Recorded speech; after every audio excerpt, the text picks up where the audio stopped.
Bem-vindo a mais um clipe do Gutenberg. Hoje eu tenho o prazer de receber para uma entrevista o professor, consultor Álvaro Augusto Araújo Melo. O Álvaro tem doutorado em administração de empresas pela USP. Ele fez seu mestrado também em administração na Fundação Getúlio Vargas, São Paulo, e fez seus estudos de graduação também em administração de empresa na Universidade Estadual do Ceará. O Álvaro tem um histórico de carreira interessante. Ele foi diretor de uma empresa na Argentina, em Buenos Aires, uma indústria por nome de Maíz. Essa era uma grande empresa que posteriormente foi vendida por um valor extremamente alto. Eu creio que na época foi vendida por 350, 450 milhões de dólares de um dos membros da família J. Macedo do Ceará. Ele também trabalhou como consultor na Bolsinha de Campos e também como consultor independente. O Álvaro foi pioneiro em duas atividades no Brasil. A primeira foi ele quem introduziu no Brasil o conceito de empreendedorismo, numa época em que a palavra entrepreneur era totalmente desconhecida da vasta maioria da população brasileira. Ele até escreveu um livro com esse título, O Empreendedor, que ainda hoje tem as suas edições renovadas. Ele também escreveu um livro sobre teletrabalho e nesta mesma área ele também foi um dos pioneiros do Brasil há aproximadamente 20 anos atrás. Ele, portanto, é uma pessoa extremamente preparada, uma pessoa culta, e eu tenho um enorme prazer em receber. Bem-vindo, Álvaro Melo. Muito obrigado, Gutenberg. O meu prazer é todo meu. Álvaro, eu gostaria de saber de você o seguinte: como foi que surgiu essa ideia de empreendedorismo no Brasil, visto que hoje está todo mundo falando de startup? Que startup é um novo nome para empreendedorismo. Isso. Como é que você trouxe essa ideia para o Brasil? Bom, ao fazer a minha tese de mestrado na Getúlio Vargas sobre planejamento estratégico nas pequenas e médias empresas, aliás, foi a primeira tese no Brasil que tratou desse assunto, planejamento estratégico nessas pequenas e médias empresas, surgiu nas minhas pesquisas a figura do entrepreneur, o empreendedor. E aí eu propus para um professor da Getúlio Vargas, o meu orientador da minha tese, criarmos uma disciplina na graduação que não existia no Brasil, não é essa matéria empreendedorismo. Na época nós chamamos criação de novos negócios. E aí, a partir daí, eu criei a minha empresa chamada Clínica de Negócios, fiz vários cursos, estive nos Estados Unidos, participando de vários eventos de empreendedorismo, e agora nós estamos vendo isso que você viu, as startups, que na realidade é uma demonstração do empreendedorismo dentro dessa nova visão, inclusive tecnológica. É isso mesmo. Muito bom. Além disso, você também foi pioneiro na área do teletrabalho. Como é que você está vendo a relação da nova lei, das novas leis do trabalho, né, a nova lei trabalhista, em relação ao teletrabalho? Nesse ano passado, agora, 2017, foi aprovado a lei que regulamenta o teletrabalho. Muito antes dessa lei já existiam algumas outras, mas de forma muito tímida. Essa regulamentou aquilo que já existia na própria sociedade, a prática do trabalho remoto, do trabalho à distância, do trabalho flexível, o trabalho em home office. É a mesma coisa, é a mesma denominação que está sendo usada no mercado por teletrabalho. E aí, a partir disso, nós já vínhamos pesquisando sobre esse assunto no trabalho em casa, e principalmente no trabalho em casa realizado pelo empreendedor. E há 20 anos realizamos o primeiro evento no Brasil sobre esse assunto. E agora, cada vez mais, até em função da lei, as empresas estão institucionalizando, porque a grande maioria, pequenas, médias e grandes empresas, já adotam o trabalho de maneira informal ou pouco sistematizada. Então agora, com a nova lei, isso está estimulando as empresas a formalizarem esse programa de trabalho à distância. Quais são, na sua opinião, as vantagens do teletrabalho para o profissional e para a empresa?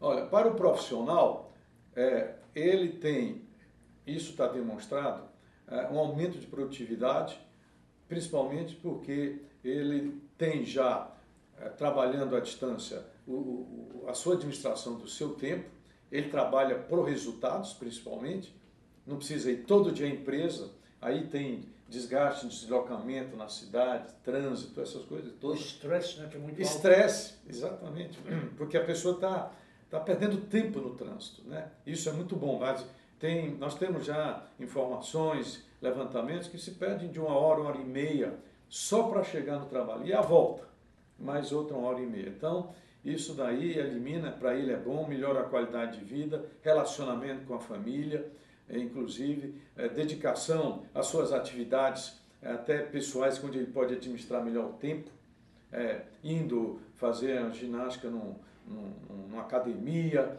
estudando, porque ele vai administrar o tempo dele. Então isso é muito bom para o profissional e isso nós temos visto que estimula principalmente aquele que tem essa vocação de independência. Muito bem, para a empresa, aumento de produtividade, nós já temos em torno de 30% a 40%, dependendo da empresa e dependendo também da função. E principalmente nós estamos vendo agora, cada vez mais, o teletrabalho começando a ser implantado com mais frequência nas áreas públicas. Na área pública essa... Você até participou recentemente de um trabalho desse, não foi? Foi. Nós tivemos na audiência pública em Brasília, com os deputados, exatamente para demonstrar a importância do teletrabalho na lei. Então, nessa audiência pública, nós tivemos já algumas empresas, inclusive também eu participei do projeto, fui consultor do projeto do SERPRO em 2005, veja bem, quando foi implantado o teletrabalho. Então, mas hoje os tribunais de justiça estão implantando o teletrabalho, o próprio TST, Tribunal Superior do Trabalho, implantou o teletrabalho. Tem algumas resistências, mas é resistência mais de natureza cultural. Isso aí nós estamos levando em consideração e estamos procurando estimular os empregados, esclarecer as empresas. E principalmente, Gutenberg, eu acho que é muito importante chamar a atenção, a contribuição que o teletrabalho dá para o meio ambiente. Quando você tira os carros daqueles funcionários que todo dia tinham que se deslocar, e diminuindo a poluição, enfim, e diminuindo o trânsito. Assim, dependendo da quantidade de pessoas, diminui o trânsito, a quantidade de pessoas que começam a teletrabalhar numa empresa, e praticamente é isso que nós estamos vendo. E a poluição tem um impacto muito grande na saúde dos indivíduos, né? E nós temos dados do Ministério da Saúde aí, que realmente morrem por ano de 10 a 12 pessoas só por poluição. Isso aí são dados, e a gente não percebe, porque nós estamos na cidade, no dia a dia, respirando o ar poluído. Agora, a gente tem visto também em outros países isso, por exemplo, outro dia em Paris, suspenderam, eles têm também uma espécie de rodízio lá, e eles suspenderam, exatamente porque Paris é uma cidade poluída também. A gente pensa que aquela cidade bonita, Torre Eiffel, aquelas coisas todas, todas mas as grandes poluída. Cidades hoje, todas as grandes cidades são. São, praticamente. São Paulo, por exemplo, na China, né, a gente está vendo isso aí, né? Enfim, o teletrabalho não é uma moda, eu acho que já foi absorvida pelas empresas, o que nós precisamos agora é institucionalizar. Agora, você quando vai para uma empresa para fazer um projeto, desenvolver um projeto de teletrabalho, quais são aqueles pontos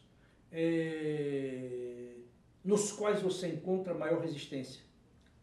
Por exemplo, principalmente dos gerentes, principalmente... A média gerência, você quer dizer?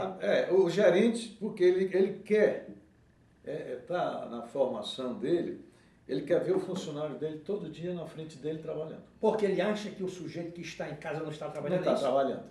Então, a gente tem visto muitas resistências, inclusive de gerentes que praticam teletrabalho, mas não permitem que seus funcionários pratiquem. Então, ele acha que perde poder. Ele acha que o funcionário não vai trabalhar.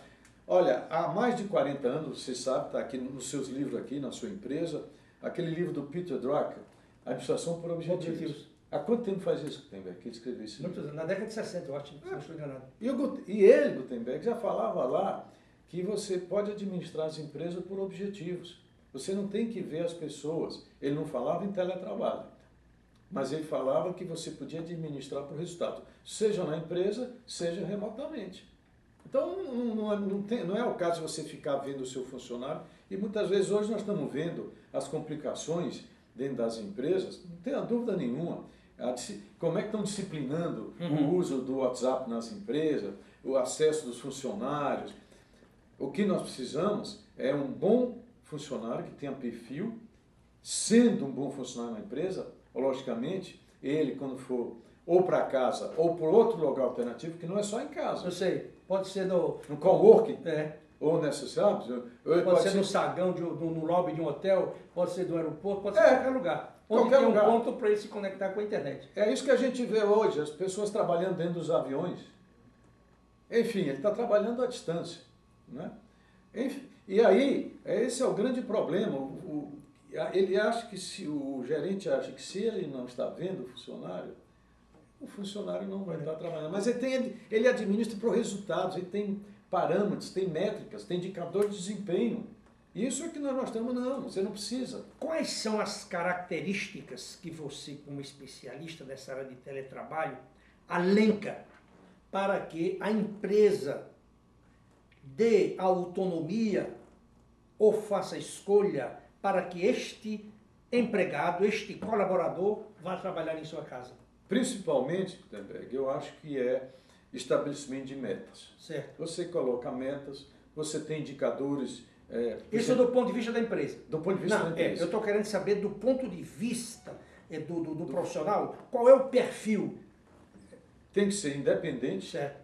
Mente independente. Mente independente. Tá. Quando ele está na empresa, ele está o tempo todo tirando dúvida com os funcionários, pergunta a um, pergunta ao outro. Mas ele tem que ser independente. Por quê? Porque se ele tiver algum problema, quando está trabalhando à distância, ele tem que resolver. Claro, se tiver algum problema no computador, ele pode ligar para a TI da empresa e tirar algumas dicas, alguma coisa, tudo bem. Disciplinado. Né? Ele tem que ter horário. Quando ele está em casa, ele tem que, inclusive, educar a família nesses novos hábitos. Ele não está em casa à disposição da família, porque a gente encontra muito isso. Quando não tem esse preparo, o funcionário está lá em casa, o colaborador está na casa, e a mulher dele, olha, acabou aqui o açúcar, passa na padaria, ou vai no supermercado, ou passa na lavanderia. Cuidado com isso, isso tem acontecido porque não houve esse trabalho. Então ele tem que ser disciplinado, tem que ser cumpridor das metas. Ele não pode ser uma pessoa que tenha, por exemplo, esse lado de não cumprir as metas. Quer dizer, ele tem uns projetos. Isso vale, não é só para projeto. Nós temos diretores financeiros, gerentes financeiros, da área de marketing, da área de RH. Qualquer função na empresa ela é adequada ao trabalho à distância. Então, esse funcionário, ele tem que ter todas essas características, tem que ser empreendedor, tem características empreendedoras, principalmente. Agora, você falou da resistência de alguns gerentes na implementação desse tipo de atividade, do teletrabalho. Além dessa objeção, dessa resistência, porque toda mudança produz resistência, que outros elementos você encontrou que dificultam a implementação de um projeto de teletrabalho nas organizações? Bom, nós já encontramos no mercado várias situações. O aconselhável, exatamente para evitar esses problemas que podem surgir, é implantar o teletrabalho de forma empírica. Então, o que as empresas fazem? Você tem dois tipos de empresa, basicamente. Tem aquelas que contratam especialistas para implantar de forma sistematizada, onde se avalia o perfil das pessoas que vão trabalhar, o tipo de função que ela executa lá dentro, o relacionamento com seus empregados, as informações, o conhecimento da tecnologia para saber trabalhar à distância, usando todos esses equipamentos que já estão à nossa disposição, toda essa tecnologia da informação, isso tem que ser feito. Agora, muitas das empresas simplesmente nós vimos isso e deu problema. E depois foram falar que o problema era do teletrabalho. Qual foi o problema? Simplesmente entregaram o notebook para o funcionário e mandou ele ir para casa. Eles sabiam nem qual era o ambiente da casa, porque inclusive isso pode trazer problemas ergonômicos. A pessoa trabalha na mesa da sala de jantar. Não é isso que nós estamos falando. Inclusive, a nossa orientação é que o ambiente que ele vai trabalhar em casa, os móveis, estejam também de acordo com as normas da BNT. A distância dos móveis, a cadeira, tudo tem que ser igual à empresa. Porque se der algum problema de natureza ergonômica, quer dizer, a empresa pode responder processo. Então, a empresa precisa se preocupar com todos esses detalhes, inclusive a questão de ter métricas para fazer a avaliação do desempenho do funcionário e saber comparar se ele está realmente sendo eficiente em casa ou em outro local, ou em relação à empresa que mantém os mesmos parâmetros. Qual é o papel do presidente de uma organização, o diretor de uma organização que deseja implementar um programa desse? Qual é o papel dele? Ele tem que ser, acima de tudo, um estimulador. Nós aconselhamos, e geralmente é isso que acaba acontecendo, conversar com o gerente, o diretor, e muitas vezes nós temos conversado com presidentes que querem estimular os seus funcionários a trabalhar em casa. E muitas vezes esses próprios presidentes, diretores e gerentes já praticam isso daí. Então tem que ser um exemplo, tem que ser um estimulador para que as pessoas possam se sentir respaldadas. E tem um detalhe, o teletrabalho ainda é uma atividade voluntária, você não pode obrigar o funcionário a ir para casa. Uhum. Então, você tem que ver quais são os funcionários que querem trabalhar à distância, e muitas vezes não é a semana toda, é outra coisa que nós precisamos desmistificar. Pode ser uma vez por semana, 2 vezes por semana.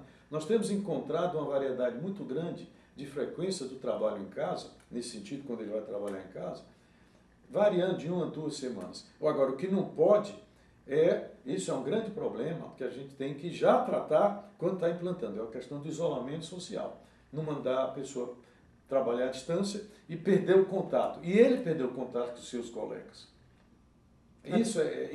Até porque, vamos dizer, uma brasa fora da fogueira, ela se apaga rapidinho.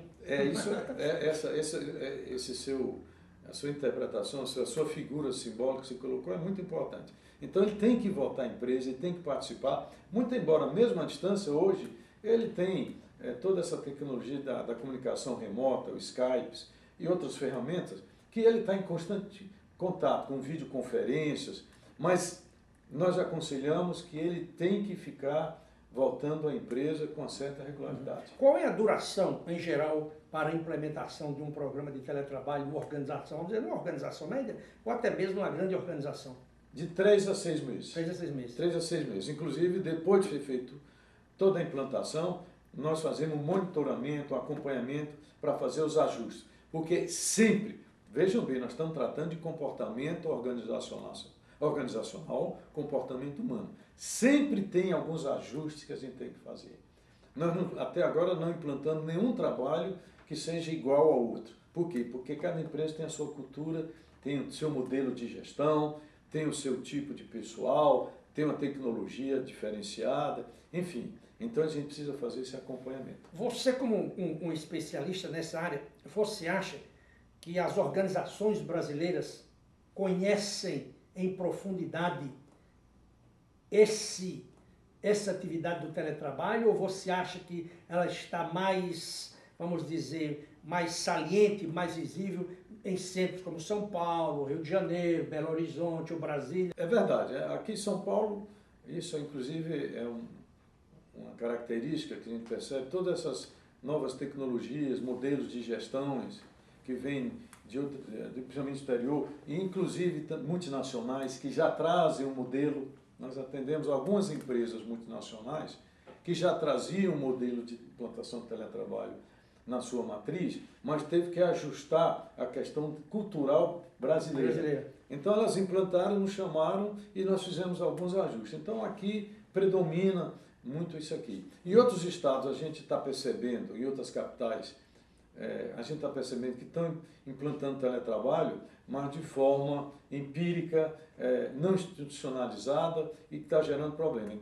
E daí a razão, Gutenberg, se me permite chamar a atenção, nós fundamos a primeira sociedade da América Latina que cuida desse assunto de teletrabalho, chama Sociedade Brasileira de Teletrabalho e Teleatividades. E também fundamos, há 3 anos, o International Telework Academy, capítulo latino-americano, que é exatamente a sociedade, a entidade que procura disseminar e desmitificar o teletrabalho na América Latina. Nós fomos pioneiros também nisso daí. Você acha que a nova legislação trabalhista vai acelerar esse processo do teletrabalho? Ou você acha que vai haver uma redução ou vai ficar como está hoje, vagarosamente se conduzindo? Vai, aliás, já está sendo percebido o aumento da demanda de empresas para adotar o teletrabalho na realidade, desde julho do ano passado, quando essa lei foi discutida no Congresso, as empresas começaram a adotar. A gente escutava muito isso. Mas não tem lei. Como é que eu vou adotar o teletrabalho? Muito embora ela já adotasse de maneira informal. E nós percebemos que agora, cada vez mais, elas estão aumentando, e a tendência é essa. E diga-se de passagem, em todos os itens da reforma trabalhista, os artigos que dizem respeito ao teletrabalho não foi discutido, não foi contestado por ninguém. Tem um problema da contribuição sindical, que estão se discutindo ainda, isso daí, mas de teletrabalho, todos os artigos que constaram na lei, essa não foram discutidos. Inclusive, é muito pessoal mesmo, que quando eu tive na audiência com vários deputados, inclusive deputados que a gente sabia que era contra a reforma trabalhista, eles não levantaram nenhuma dúvida. Eu gostaria que você dissesse para os nossos telespectadores qual o título desse seu livro sobre teletrabalho. É um livro que nós lançamos num congresso, um dos maiores congressos de teletrabalho, chamado O Trabalho em Qualquer Hora e em Qualquer Lugar. E esse livro nós estamos reeditando agora. A nossa tese de doutorado também eu estou lançando esse ano, que é a primeira tese sobre teletrabalho nos call centers, sobre os call centers virtuais, os call centers que têm as operadoras trabalhando em casa, operadores ou operadoras. E nós temos também uma documentação muito vasta que nós estamos divulgando na própria América Latina. Nós devemos chamar a atenção aqui, eu acho que é válido, que o Brasil é o país em quantidade de teletrabalhadores número 1 na América Latina e um dos maiores no mundo. Então, daí a importância de ter uma lei para regulamentar isso daí, e é o que acabou acontecendo. Muito bem. Eu quero agradecer ao professor Álvaro pela sua participação no Clique do Gutenberg. Este é um assunto que certamente exige mais tempo, mais perguntas e também mais respostas, de tal forma que todos vocês que nos escutam e que nos veem possam verdadeiramente ter o domínio sobre a matéria. Eu agora quero convidá-lo para que você visite o site da Gutenberg, www.gutenberg.com, onde você encontrará os nossos artigos semanais. Eu agora estou desenvolvendo um trabalho bastante extensivo sobre o planejamento da aposentadoria. Na próxima semana nós já vamos publicar a 9ª parte deste artigo, tratando sobre a importância do exercício diário para uma aposentadoria saudável e sadia. Também temos as nossas entrevistas com outros executivos que passam pelo processo de transição, com aqueles que se recolocaram a fim de obter depoimentos, sugestões de livros para que você possa ler. Como, por exemplo, hoje mesmo eu coloquei no Facebook e também no LinkedIn a sugestão de leitura do livro Leonardo da Vinci. Um livro espetacular, que se você estiver em férias, se você estiver em casa, você pode lê-lo. Um livro espetacular do jornalista e escritor norte-americano Walter Isaacson. Eu sugiro que você leia este livro. Quero também dizer para você que você pode me escrever, pode me enviar um e-mail para macedo@gutenberg.com.br e nós teremos o maior prazer em responder a sua correspondência. Quero também adicionar que, logo após o Carnaval, a Gutenberg entrará numa nova atividade, expansão de suas atividades.